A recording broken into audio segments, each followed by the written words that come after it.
ወሰላም ጀሀነምን ከጅኖችና ከሰዎች ሞላሻለሁ ካለ በኋላ አላህ ሱብሓነሁ ወተዓላ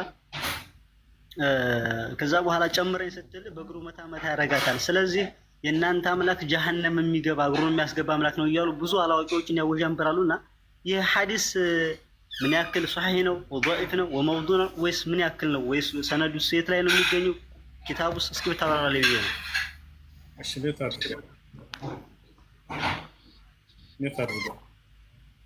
አላህ ስብሓነሁ ወተዓላ ስለ ራሱ የተናገረውን አምኖ መቀበል ግዴታ ነው።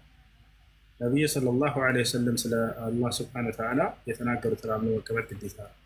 ይህን አልቀበልም ያለ ሰው ሙስሊም አይደለም። እነዚህ ሰዎች ወላሂ ለእኔ እስልምናቸው ያጠራጥረኛል። ለምን ታውቃላችሁ? የአላህን ቃል እና የነቢ ሰለላሁ ዐለይሂ ወሰለምን ቃል በራሳቸው አይምሮ ይመዝኑና ይሄ ለእርሱ አይገባውም ብለው ይክዳሉ። ይሄ ነበር የድሮዎቹ አካሄድ፣ የድሮዎቹ ጠማሞች። ያሁን ላይ ደግሞ ያሉት ጭራሽ የሌለ ነገር ከጀለና የተነሳ ማለት ነው። አላህ ጀሀነም ውስጥ ይገባል ይላል። ላ ሐውለ ወላ ቁወተ ኢላ ቢላህ።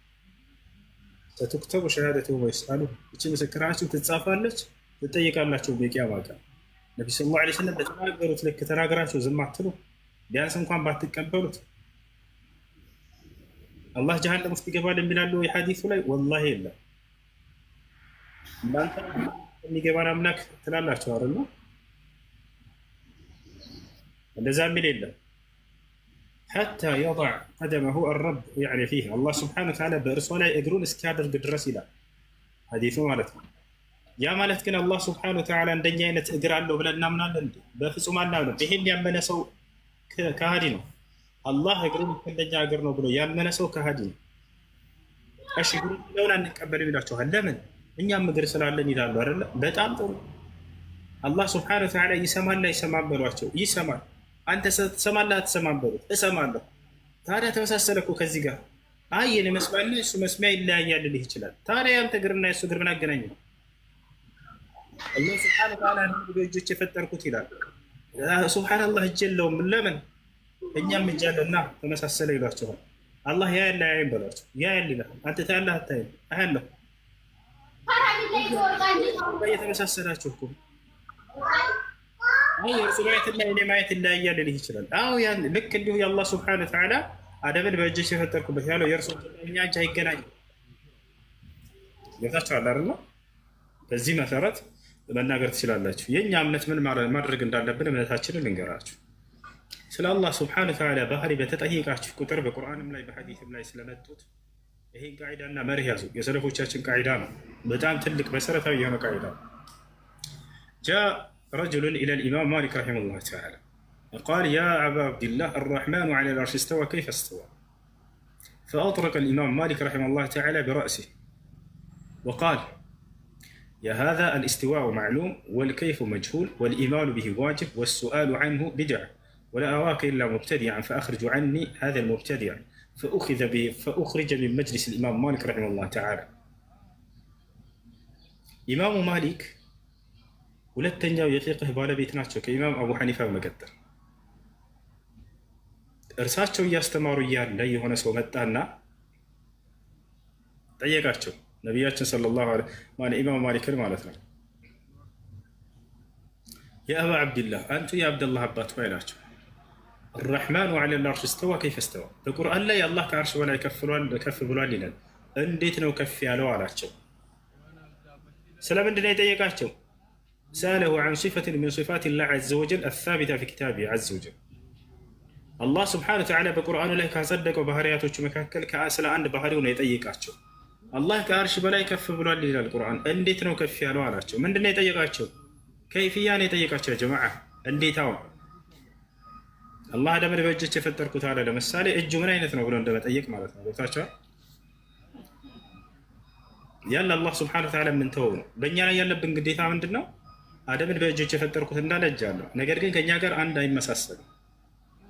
ከፍጥረታት ጋር በፍጹም የማይመሳሰል ነው። የራሱ የሆነ ራሱ የገለጸው ባህሪውን ራሱ ነው አላህ ሱብሓነሁ ወተዓላ የሚያውቀው።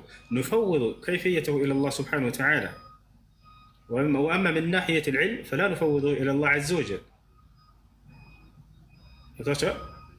ከዚያ መጣና ምን አላቸው? الرحمن على العرش استوى كيف استوى አላቸው።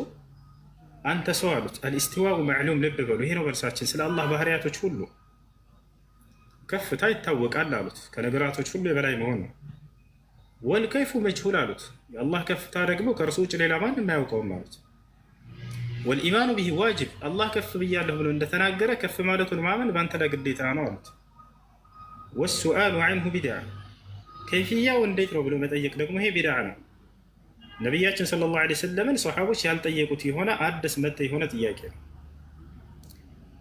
ስለ አላህ ስብሓነሁ ወተዓላ ባህሪያቶች በተጠየቃችሁ ቁጥር በዚህ ፎርሙላ ነው ሁሉንም የምትገልጿቸው ስለ ቀደም ጠየቃቸው ለምሳሌ አልቀደሙ ማዕሉም ወልከይፉ መጅሁል ወልኢማኑ ቢሂ ዋጅብ ወሱአሉ ዐንሁ ቢድዓ خلاص ስለ የድ ጠየቃቸው አልየዱ ማዕሉም ወልከይፉ መጅሁል ወልኢማኑ ቢሂ ዋጅብ ወሱአሉ ዐንሁ ቢድዓ ይሄ ነው ስለ ማንኛውም ስለ ኑዙል ይጠይቃቸው ينزل ربنا إلى سماء الدنيا حين يبقى ثلث الليل الأخير فيقول من يدعوني فأعطيه ومن يسألني فأستجيب له ومن يستغفرني فأغفر له كيف ينزل ربنا إلى سماء الدنيا بلو يطيقه جلال من تلتالله النزول معلوم والكيف مجهول والإيمان به واجب والسؤال عنه بدع التانقل تنهار الله تقلت الله شو يهنا سأل الله سبحانه وتعالى بهرياتوش فتطيقاتش كتر يا إمام مالك رحمه الله تعالى تلك برساتهم أصله مسألة ماشي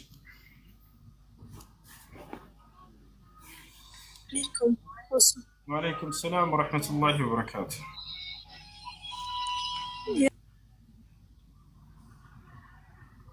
ይቅርታ ባክግራውንድ ስለሚረብሽ ነው እንትን ይሄ የዝልህጃ ጾም ማለት ነውና በሀይድ ምክንያት ባንጾም ምሳሌ ቀዷ ማውጣት ግዴታ ነው ግዴታ አይደለም ሱና ነው አስለም በመሰረቱ ጾሙ ሱና ነውና ነገር ግን ሱናውን ይሄን ቢያልፈን በሀይድ ምክንያት ማውጣት እንችላለን ወይ ለሚሉ ሴቶች ነቢያችን ሰለላሁ ዐለይሂ ወሰለም ሱና ዒባዳ አልፏቸው ቀዷ እንዳወጡ የተገለጸባቸው በርካታ አሉ ለምሳሌ ከአስር በፊት 4 ረክዓ ይሰግዱ ነበር ነቢያችን ሰለላሁ ዐለይሂ ወሰለም ምን አሉ ሐዲስ ላይ من صلى 4 قبل الظهر و4 بعدها حرم لا ما رحم الله امرأ صلى 4 قبل العصر كعصر صلاة በፊት 4 ረክዓ ለሰገደ ሰው አላህ ይዘንለታል ራሳቸው የሚሰግዱ ነበር ከዕለታት አንድ ቀን ግን አለፋቸው ከዕለታት አንድ ቀን አለፋቸው ከዚያ በኋላ ከዋጅቡን ሶላት ከሰገዱ በኋላ ያንን ያለፋቸውን ቀዷ ሰገዱት ይሄ ቡኻሪና ሙስሊም ተዘግቧል ስለዚህ ሱና ዒባዳ ካለፈን በቀዷ መልክ ማውጣት ያንን እንችላለን የሚልን ቃዒዳ ከዚህ እንይዛለን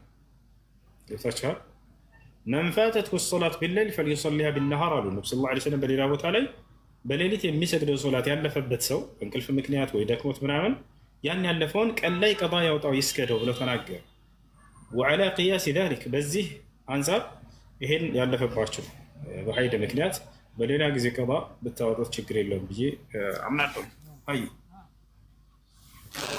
ሰላም አለይኩም ወአለይኩም ሰላም ወራህመቱላሂ ወበረካቱህ ሁሱ ሰላም ነው አልሐምዱሊላህ አልሐምዱሊላህ ሁለት ጥያቄዎች ነበሩ አንደኛው ሱና ማለት ሰለፍ ማለት ምን ማለት ነው ሱና ማለት ሰለፎች ማለት ምን ማለት ነው ሱና አንፃር ትርጓሜ አለው እና ሁሉ ቀውሉ ነው